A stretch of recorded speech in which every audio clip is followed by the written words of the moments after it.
জুলাই ২০১৩ আল্লাহর কিছু বান্দার ইচ্ছা ও আকাঙ্ক্ষার মিল থাকায় সিদ্ধান্ত হলো স্টুডিও করার।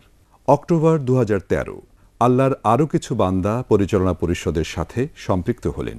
জানুয়ারি ২০১৪ ফিরে তাকাতে হয়নি পিছনের দিকে। একে একে শুধু লক্ষ্য পানে এগিয়ে যাওয়ার জন্য যা যা করা প্রয়োজন হাঁটি হাঁটি পা পা করে তা করার চেষ্টা করেছি। মে ২০১৪ ইউনিভার্সাল ভিশনের ওয়েব ট্রান্সমিশন পরীক্ষামূলক সম্প্রচার চালু করা হয়।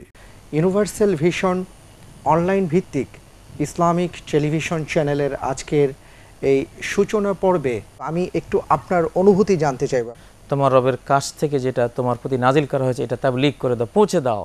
বিনোদনটা যেখানে হচ্ছে সেখানে বিনোদনের সাথে মানুষের আত্মোন্নয়নও যে সম্ভব, আমি মনে করছি ওনারা হয়তো সেটা প্রমাণ করবেন।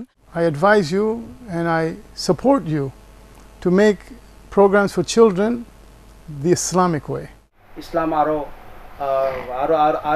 মানুষ বুঝতে পারে পরিষ্কারভাবে এবং যেভাবে আল্লাহ বলেছেন তার নবী সাল্লাল্লাহু আলাইহি ওয়াসাল্লাম বলেছে সেই হিসাবে সেই ইসলামের দিকে যেন আমরা অগ্রসর হই। সঠিক তাওহীদ ভিত্তিক যে কথাবার্তা এখানে হচ্ছে, এটা আল্লাহর কাছে আমরা দোয়া করি। হক কথা শোনার জন্য ইউনিভার্সাল ভিশনের যে সবার মাঝে চলে আসছে, আল্লাহর কাছে শুকরিয়া আদায় করি। মুহররম মাসের ফজিলা এবং আশুরার ফজিলা সম্পর্কে আমরা আলোচনা করব ইনশাআল্লাহ। কোরবানির যে ইতিহাস, কোরবানির প্রেক্ষাপট, এ নিয়ে আমরা আপনাদের সামনে আলোচনা করব। রমাদানের পুরো একদিন অনেক অংশ পার হয়ে গিয়েছে, রমাদান যে শুরু হয়েছে জানতে পারেননি। রোজা থাকবেন, তবে এটা তাদের রোজার ইবাদত পূর্ণ হবে না।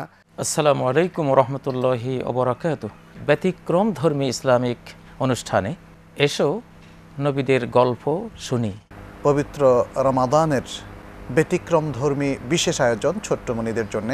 যে যেখানে বসে দেখছেন আপনাদের সবাইকে সাদর আমন্ত্রণ জানাচ্ছি ইউভি স্টুডিও থেকে সরাসরি সম্প্রচারিত আমাদের আজকের আয়োজন আশুরা ও মুহররম অনুষ্ঠানে। শেষ করতে চাই এই বলে যে চিরস্থায়ী পুণ্যসমূহের প্রতিদান ও স্বপ্নসাধ তোমার প্রতিপালকের নিকট সর্বোত্তম। অতএব সকল পূর্ণকর্মই হওয়া উচিত আমাদের স্বপ্ন, আমাদের অভিলাষ।